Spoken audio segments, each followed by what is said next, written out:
അനധികൃതമായി വിൽപ്പനയ്ക്കെത്തിച്ച വ്യാജ സിഗരറ്റുകൾ കൊട്ടിയം പോലീസ് പിടികൂടി. 5 ലക്ഷം രൂപ പൊതുവിപണിയിൽ വില വരുന്നതാണ് സിഗരറ്റുകൾ.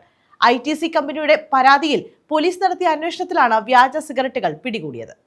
ITC കമ്പനിയുടെ ലേബലിലുള്ള വ്യാജ സിഗരറ്റ് കൊട്ടിയം ഭാഗങ്ങളിൽ വിൽപ്പന നടക്കുന്നതായി ITC കമ്പനി സിറ്റി പോലീസ് കമ്മീഷണർക്കും കൊട്ടിയം പോലീസിലും പരാതി നൽകിയിരുന്നു.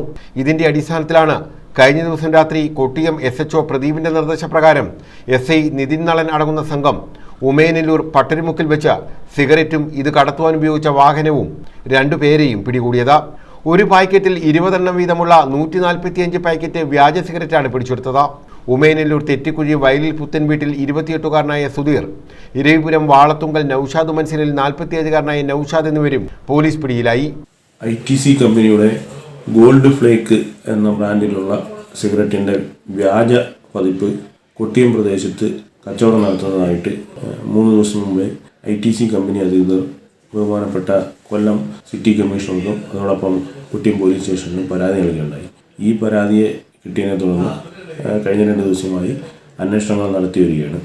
ഈ അന്വേഷണത്തിന് ഒടുവിലാണ് ഇന്നലെ രാത്രി 9 മണിയോടുകൂടി കൊട്ടിയം പട്ടരമുക്കിൽ വെച്ച് ഒരു ഇക്കോ വാനിൽ കടത്തിക്കൊണ്ടുവരികയായിരുന്ന 5 ലക്ഷം രൂപ മാർക്കറ്റ് വാല്യൂ വരുന്ന സിഗരറ്റ്, വ്യാജ സിഗരറ്റ് കൊട്ടിയം പോലീസ് പിടിച്ചെടുത്തത്. ഇതിനെ തുടർന്ന് 2 പ്രതികളെ അറസ്റ്റ് ചെയ്തിട്ടുണ്ട്. ഈ പിടിച്ചെടുത്ത മുതലുകളെ വാഹനവും കോടതിക്ക് കൈമാറുന്നതാണ്. ITC കമ്പനിയുടെ വ്യാജ ലേബൽ തയ്യാറാക്കി ഈ പാക്കറ്റുകളിൽ സിഗരറ്റുകൾ നിറച്ചാണ് കംബോഡിയയിൽ നിന്നും വിമാനമാർഗം തിരുവനന്തപുരത്ത് എത്തിക്കുന്നത്. അവിടെ നിന്നും ആവശ്യക്കാർ പാക്കറ്റ് കണക്ക് സിഗരറ്റാണ് കടത്തുന്നത്. ഇത് കൂടുതലും അതിഥി തൊഴിലാളികളെ ലക്ഷ്യമാക്കിയാണ്. കടകളിൽ വിൽപ്പന നടത്തുന്നത് വ്യാജ സിഗരറ്റാണെന്ന് അറിയാതെയാണ് മലയാളികൾ ഉൾപ്പെടെയുള്ളവർ ഇത് ഉപയോഗിക്കുന്നത്. ന്യൂസ് ബ്യൂറോ, കൊല്ലം.